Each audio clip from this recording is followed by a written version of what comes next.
નમસ્કાર વિદ્યાર્થી મિત્રો, ધોરણ 11 સમાજશાસ્ત્રની અંદર આપણે ચોથો ટોપિક ચાલુ હતો.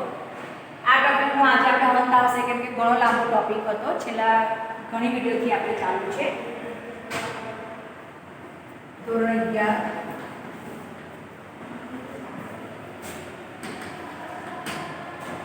સમાજશાસ્ત્ર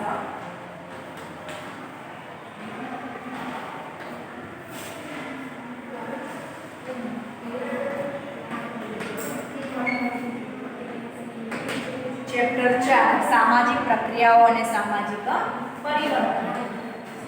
સામાજિક પ્રક્રિયાઓ અને સામાજિક પરિવર્તન.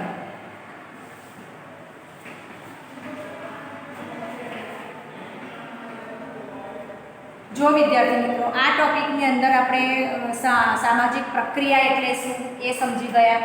ત્યાર પછી સામાજિક આંતરક્રિયા, સામાજિક ક્રિયા, સામાજિક ક્રિયાના તત્વો, જેની અંદર આપણે 3 થી 4 તત્વોની વાત કરી હતી, જેમ કે સ્વ એટલે કે કર્તા, પછી ધ્યેય અથવા લક્ષ્ય, શરતો.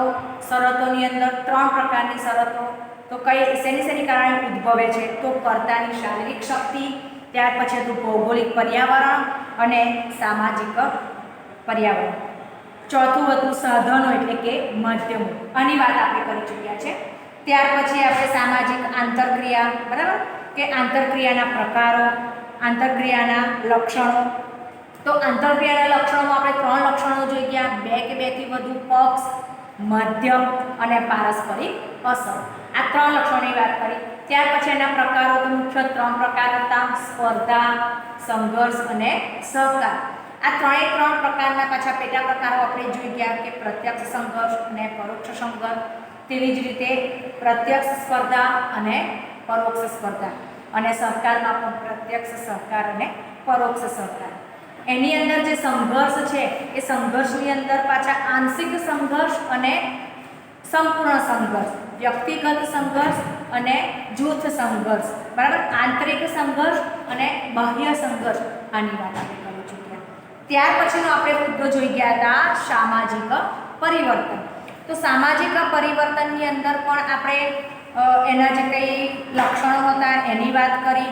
સામાજિક ગતિશીલતા શું એની વાત કરી. સામાજિક ગતિશીલતાની વ્યાખ્યા, તેના લક્ષણો.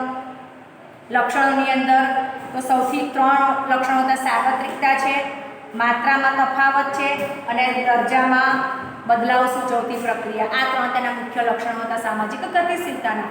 એ જોઈ ગયા. ત્યાર પછી સામાજિક ગતિશીલતાના પ્રકારો જોઈ ગયા, બરાબર. એમાં ઊભી ગતિશીલતા, આડી ગતિશીલતા, ઉર્ધ્વગામી ગતિશીલતા, વ્યક્તિલક્ષી, જૂથલક્ષી, નિમ્નલક્ષી. ત્યાર પછી જૂથલક્ષી, નિમ્નલક્ષી ગતિશીલતા. આ વિવિધ પ્રકારોની આપણે વાત કરી હતી. ત્યાર પછી આપણે સામાજિક પરિવર્તન, તો સામાજિક પરિવર્તનની વ્યાખ્યા અને સામાજિક પરિવર્તનના લક્ષણો આપણે છેલ્લી વિડીયોમાં જોઈ ગયા. તો લક્ષણોની અંદર આપણે શું જોઈ ગયા હતા? તો સામાજિક પરિવર્તન એ સામાજિક પ્રક્રિયા છે. સામાજિક પરિવર્તન એ સાર્વત્રિક પ્રક્રિયા છે. સામાજિક પરિવર્તન રચનાતંત્રમાં પરિવર્તન સૂચવતી એક પ્રક્રિયા છે. સામાજિક પરિવર્તન સ્વયંજનિત આયોજિત પ્રક્રિયા છે, બરાબર. સામાજિક પરિવર્તનનું સ્વરૂપ હવે આપણે જોવાના છીએ. આ આપણા આજના આ ચોથા ટોપિકનો આપણો છેલ્લો મુદ્દો છે: સામાજિક પરિવર્તનનું સ્વરૂપ.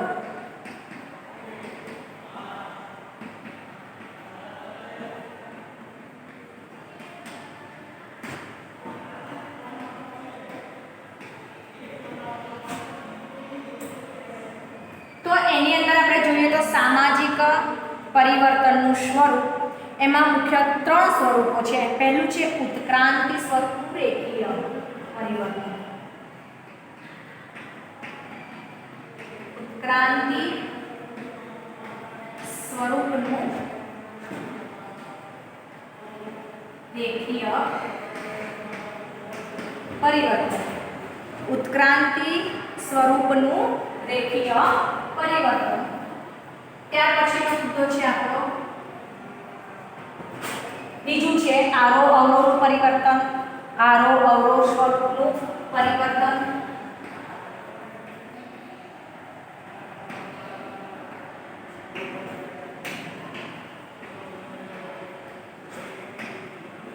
સ્વરૂપનું પરિવર્તન,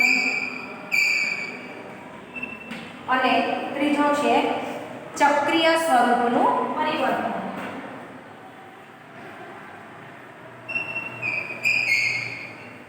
ચક્રીય સ્વરૂપનું પરિવર્તન. જો વિદ્યાર્થી મિત્રો અહીંયા પરિવર્તન તો બરોબર છે કે પરિવર્તન તો કેવી રીતે પરિવર્તન આવે છે એના સ્વરૂપની વાત અહીંયા કરી છે. તો પહેલું પરિવર્તન છે ઉત્ક્રાંતિ સ્વરૂપનું રેખીય પરિવર્તન. અહીંયા ઉત્ક્રાંતિ સ્વરૂપનું તો ખરું, ઉત્ક્રાંતિ એટલે શું? ઊંચે ને ઊંચે જવું. ઉત્ક્રાંતિ એટલે ઊંચે ને ઊંચે જવું. તો એ રેખીય પરિવર્તન હોય છે એટલે કે એક જ રેખામાં, એક જ લીટીમાં જ્યારે ઊંચે ને ઊંચે થતું પરિવર્તન આવે ત્યારે તેને શું કહે છે? તો ઉત્ક્રાંતિ સ્વરૂપનું રેખીય પરિવર્તન કહેવામાં આવે છે. એની તમને હું એક એક્ઝામ્પલ આપું અને એક સાદું ઉદાહરણ લઈને આપણે એને સમજીશું કે જે પરિવર્તન આવે છે એ પરિવર્તન રેખીય જે પરિવર્તન છે અને ઉત્ક્રાંતિ સ્વરૂપનું એ પરિવર્તન છે. તો એ પરિવર્તન ખાસ કરીને શેને કારણે આવે છે?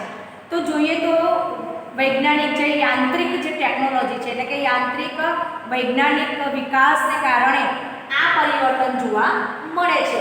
તો એ જે પરિવર્તન આવે છે એ પરિવર્તનને શું કહેવાશે? તો ઉત્ક્રાંતિ સ્વરૂપનું રેખીય પરિવર્તન. એની અંદર રેખીય પરિવર્તન એટલે એટલું યાદ રાખવાનું કે એક જ લીટીમાં, એક સીધી જ લીટીમાં પરિવર્તન આવે અને એ પરિવર્તન કેવું? તો સતત ઊંચે ને ઊંચે પરિવર્તન થતું જાય તેને રેખીય પરિવર્તન કહે છે. એટલે એના ઉદાહરણમાં આપણે જોઈએ તો ખાસ કરીને આ પરિવર્તન શેને કારણે આવે છે? તો યાંત્રિક ટેકનોલોજીના વિકાસને કારણે આ પરિવર્તન ઉદ્ભવે છે. બરાબર? તો એનું ઉદાહરણ લઈએ આપણે. દાખલા તરીકે તેવું કયું પરિવર્તન છે? તો એની અંદર આપણે જોઈએ તો પહેલાના સમયમાં, બરાબર, તો આદિ જે માનવ હતો, બરાબર, એ આદિ માનવ સમાજ, આદિ માનવ સમાજ ધીમે ધીમે એમાં પરિવર્તન આવ્યું. કેવી રીતે આવ્યું? તો આદિ જે સમાજ હતો ત્યાર પછી કૃષક સમાજ, એના પછી કૃષક,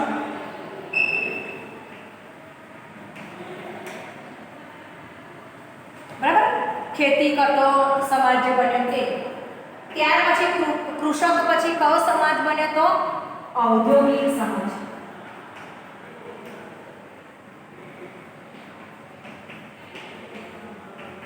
ધીરે ધીરે ઉદ્યોગોનો વિકાસ થતો ગયો અને ઔદ્યોગિક વિકાસમાં પહેલાં તો માણસો ની મહેનત એટલે કે માણસો થકી કામ થતું હતું. પછી એમાં પાછું ધીરે ધીરે પરિવર્તન આવતું ગયું. ઉદ્યોગની અંદર યંત્રો દ્વારા બધું કામ લેવામાં આવ્યું એટલે ઔદ્યોગિક ઉદ્યોગોનો વિકાસ થતો ગયો. અને ત્યાર પછી માહિતી સમાજ. તો આ ઉદાહરણ કહેવાય. આ જે ઉદાહરણ છે તે ઉત્ક્રાંતિ સ્વરૂપનું રેખીય પરિવર્તન. એક જ રેખામાં, એક સીધી જ લીટીમાં ઊંચે ને ઊંચે તરફ જતું પરિવર્તન તેને ઉત્ક્રાંતિ સ્વરૂપનું રેખીય પરિવર્તન કહેવામાં આવે છે. એવી જ રીતે હવે બીજું જે પરિવર્તન છે કયા સ્વરૂપનું છે? જે છે આરોહ અવરોહ સ્વરૂપનું પરિવર્તન. તો આરોહ અવરોહ એટલે શું એ પહેલા આપણે સમજી લઈએ. ઘડીકમાં ઉપર જતું અને ઘડીકમાં નીચે ઉતરતું આવું જ્યારે પરિવર્તન આવે એટલે કે એમાં જ્યારે આરોહ અવરોહ આવે એક ધાર્યું પરિવર્તન નહીં, પણ ઘડીકમાં ઊંચે જાય તો ઘડીકમાં પાછું નીચે જાય એટલે ઉપર નીચે આવું જ્યારે પરિવર્તન થતું હોય ત્યારે તેને શું કહે છે? આરોહ અવરોહ સ્વરૂપનું પરિવર્તન. બરાબર?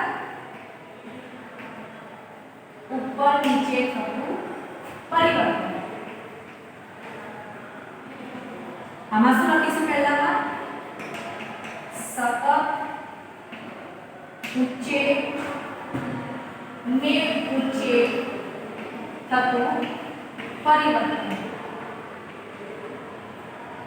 બરાબર?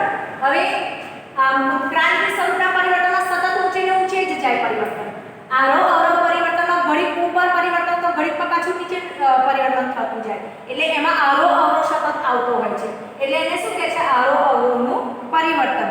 એનું જો આપણે ઉદાહરણ લઈએ તો સમજો પહેલાં શું હતું કે જે દરજ્જો હતો એટલે કે જે જ્ઞાતિ વ્યવસ્થા હતી, એટલે કે પહેલાં રાજા મહારાજાની હું વાત કરું છું કે રાજા રજવાડાઓના સમયની અંદર આપણે નક્કી જ કરેલું હતું કે ભાઈ અમુક જ્ઞાતિને ઉચ્ચ વર્ગમાં મૂકવામાં આવેલા હતા, એટલે કે એનો દરજ્જો ઊંચો ગણાતો હતો, બરાબર. તો અમુક જ્ઞાતિને નીચો દરજ્જો આપેલો હતો. અને આ જે પ્રથા હતી એ પ્રથા એ એમની જ્ઞાતિ પ્રથાને કારણે તેમને આવા 3 વર્ગમાં વહેંચવામાં આવ્યા હતા કે ઉચ્ચ, નિમ્ન અને મધ્યમ, આવો 3 વર્ગ હતો, બરાબર, જેને આપણે કોટી ક્રમ કહીએ છીએ. પણ ધીરે ધીરે જેમ જેમ સમય વીતતો ગયો, જેમ જેમ સમય પસાર થતો ગયો, તેમ તેમ શું થયું, તેમાં પરિવર્તન આવતું ગયું. પછી શું થયું તો વ્યક્તિની આવડત છે, વ્યક્તિનું શિક્ષણ છે, એને આધારે એના દરજ્જામાં પરિવર્તન આવતું ગયું. પછી ભલે ને તે નિમ્ન જ્ઞાતિનો હોય, પણ જો એ શિક્ષણ લઈને કે એની આવડત પ્રમાણે, એની કુશળતા પ્રમાણે એ કોઈ ઊંચો દરજ્જો પ્રાપ્ત કરે છે. તમને વિદ્યાર્થી મિત્રો ખબર છે કે દરજ્જો એટલે શું, બરાબર? એ આપણે આગળની વિડીયોમાં બધું શીખી ગયા છીએ. દરજ્જો, ભૂમિકા એ બધા જ્યારે સ્વરૂપો આવ્યા હતા ત્યારે આપણે એની ચર્ચા સરસ કરી ગયા છે, એટલે બહુ વધારે આપણે એની માહિતી લેતા નથી આવી. પણ ટૂંકમાં દરજ્જો એટલે વ્યક્તિ પોતાની આવડતથી, પોતાના બુદ્ધિથી, પોતાના કૌશલ્યથી, બરાબર, પોતાનો દરજ્જો બદલી શકે છે, એટલે કે દરજ્જો પ્રાપ્ત કરી શકે છે. એ નિમ્ન જ્ઞાતિનો હોય કે ગમે તે જ્ઞાતિનો હોય, પણ પોતાની બુદ્ધિથી, પોતાની આવડતથી, પોતાના કૌશલ્યથી ને શિક્ષણથી જ્યારે એ ઉચ્ચ દરજ્જો પ્રાપ્ત કરે છે ત્યારે એ ઉચ્ચ દરજ્જાનો કહેવાય છે એમ.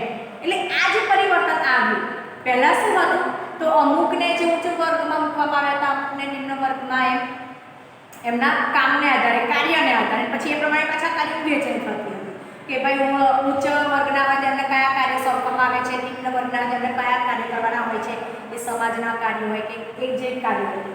પણ પછી ધીરે ધીરે શિક્ષણ, આવડત, કૌશલ્યને કારણે વ્યક્તિ પોતાનો દરજ્જો બદલતો થયો, બરાબર, એટલે પોતાનો એ દરજ્જો એ પ્રાપ્ત કરતો થયો છે. તો આ જે આરોહનું જે પરિવર્તન જોવા મળે છે એ આરોહ સ્વરૂપનું પરિવર્તન છે. એટલે આમાં આપણે ઉદાહરણ તરીકે આપણે લઈ શકાય છે એમાં કે પહેલા જે રાજા રજવાડાના સમયમાં જે કોટીક્રમ રચેલો હતો, જે દરજ્જાઓ નક્કી કરેલા હતા તેમાં આવેલું પરિવર્તન, તો અત્યારના સમયમાં કયું પરિવર્તન આવેલું છે તો વ્યક્તિ, આવડત, કૌશલ્ય,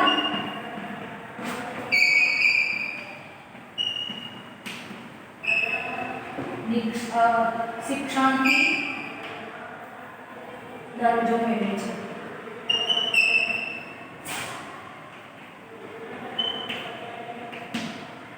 બરાબર છે, આ આરોહનું પરિવર્તન કહેવાય છે. તો અહીંયા જ્ઞાતિમાં જે શિક્ષણ, કુશળતા, ઉદ્યોગ સાહસિકતા વગેરે વધતા જ્ઞાતિઓ એ દરજ્જો કેવો ગણાય છે તો ઉચ્ચ દરજ્જો ગણાય છે. ત્યાર પછીનો આપણો જે ત્રીજો સ્વરૂપ હતું ચક્રીય સ્વરૂપનું પરિવર્તન. જો અહીંયા ચક્રીય સ્વરૂપ એટલે ગોળાકાર. હું તમને એનું એક્ઝામ્પલ આપું કે ઘડિયાળની કાંટાની જેમ સતત પરિવર્તન ગોળ ગોળ ફરતું જ રહે છે. કહેવાનો મતલબ કે જ્યાંથી શરૂઆત થઈ ત્યાં ફરી પાછું ને પાછું ત્યાં આવે છે. એટલે આમ જોઈએ તો આ રીતે ગોળ ગોળ પરિવર્તન થતું હોય છે, બરાબર. આને શું કહેવાય ચક્રીય સ્વરૂપનું પરિવર્તન. એટલે કે ટૂંકમાં ઘડિયાળનો કાંટો જે ગોળ ફરે છે એમ આ પરિવર્તન ફરતું હોય છે. હું તમને ઋતુચક્રની વાત કરું તો ઋતુચક્રની અંદર આપણે જોઈએ તો ચલો પહેલા આપણે સમજો કે શિયાળો. જો આ ક્રમ નિશ્ચિત છે, ચાલ્યા કરે છે. ઉનાળો અને ચોમાસું, બરાબર. શિયાળો પછી ઉનાળો પછી ચોમાસું. ચોમાસું પતે એટલે ફરી પાછું હતા ત્યારે ક્યાં તો શિયાળો જે ચક્ર શરૂ થયું ત્યાં. એટલે આ સતત ગોળ ફર્યા જ કરે છે ઘડિયાળની કાંટાની જેમ. આ ચક્રીય સ્વરૂપનું પરિવર્તન. આને કેવું પરિવર્તન કહેવાય તો ચક્રીય સ્વરૂપનું પરિવર્તન. તો આવા પરિવર્તન સમાજની અંદર આપણે ક્યાં જોવા મળે છે તો આપણે એ લઈ શકીએ કે સમાજની અંદર મૂલ્યોમાં આવતું પરિવર્તન, સમાજની અંદર જે ફેશન છે એમાં આવતું પરિવર્તન, બરાબર. એટલે ફેશનમાં આવતું પરિવર્તન. જો એકની એક ફેશન રહેતી નથી. અત્યારે ફેશન બદલાય છે, કપડાની ફેશન બદલાય છે, બરાબર. તો પહેલા જે કપડાં હતા ને એ પાછા ફરી પાછા આવે તો છે જ, એવું નથી કે નથી આવતા એમ. સૌથી પહેલા આપણે સમજો કે જે સ્ત્રીઓનું આપણે જે પરિધાન જોઈએ તો એની અંદર આપણે વાત કરીએ સ્ત્રીઓના પરિધાનની અંદર તો જૂના જમાનાના જે સિલ્કની સાડીઓ જે પહેલી પહેરાતી હતી, બરાબર. ત્યાર પછી ધીરે ધીરે વચ્ચેનો જે 10 વર્ષનો સમયગાળો ગયો, 10 થી 15 વર્ષનો સમયગાળો, એમાં સિલ્કની સાડી બિલકુલ ભૂલાઈ ચૂકી હતી એમ. ત્યાર પછી એમ્બ્રોઇડરીવાળી આવી, પછી કોઈ લેસવાળી સાડી આવી, એટલે આવી અલગ અલગ પ્રકારની બધી સાડીઓ આવી. હવે પાછું આપણે શું થયું, પાછા આપણે સિલ્કની સાડીઓ પર આવી ગયા છે. એટલે હવે ફેશન જૂનું એ નવું અને નવું એ જૂનું એમ સતત થતું જ રહે છે એમ. એટલે એમ આખરે આપણે ગોળ ફરતા ફરતા પાછા આપણે પોતાના સ્થાન પર આવી જઈએ છીએ. પરિવર્તન તો થાય છે અને પરિવર્તન તો કહેવાશે, પણ આ પરિવર્તન કેવું ઊર્ધ્વગામી પરિવર્તન કહેવાશે નહીં. ચક્રીય સ્વરૂપનું પરિવર્તન તેને કહેવામાં આવે છે કે જેમાં આપણે ફેશનનો સમાવેશ કરીએ છીએ. બરાબર. બીજું કે પાણીના તરંગની જેમ ઊંચે અને નીચે હિલોડા મારતું પરિવર્તન, એને પણ આપણે ચક્રીય પરિવર્તન કહી શકીએ. આપણે એમાં ઋતુચક્ર જે હતું, ઋતુચક્ર પ્રમાણે જોઈએ તો શિયાળો, ઉનાળો અને ચોમાસું જે ઋતુ ક્રમશઃ એમ ચાલ્યા જ કરે છે. પરિવર્તન આવે છે, એક ધારી ઋતુ રહેતી નથી. બરાબર કે એકની એક ઋતુ રહેતી નથી, એમાં પરિવર્તન સતત આવતું રહે છે. પણ જે એની એ ઋતુ ફરી પાછી આવે છે, એનો જે ક્રમ છે, જે ચક્ર છે એ સતત ચાલતું રહે છે, પરિવર્તન આવે છે. પણ આ પરિવર્તન એ સીધી લીટીનું કે ઊર્ધ્વગામી કહેવાશે નહીં. બરાબર. તો મુખ્ય આ જે ત્રણ સ્વરૂપો છે, ઉત્ક્રાંતિ, આરોહણ અને ચક્રીય, આ ત્રણ સ્વરૂપો આપણને પરિવર્તનમાં જોવા મળે છે. તો વિદ્યાર્થી મિત્રો, અહીંયા આપણે આજનો ટોપિક જે 4 ટોપિક ચાલુ કર્યો હતો છેલ્લા ઘણા વિડીયોથી, એ આજે આપણે અહીંયા પૂર્ણ થાય છે. અને આ વિડીયોની અંદર જે કંઈ વર્કશીટની અંદર જે પ્રશ્નો આપેલા છે એના વ્યવસ્થિત જવાબો તમારે બધાએ મને લખીને મોકલવાના છે. Okay, thank you.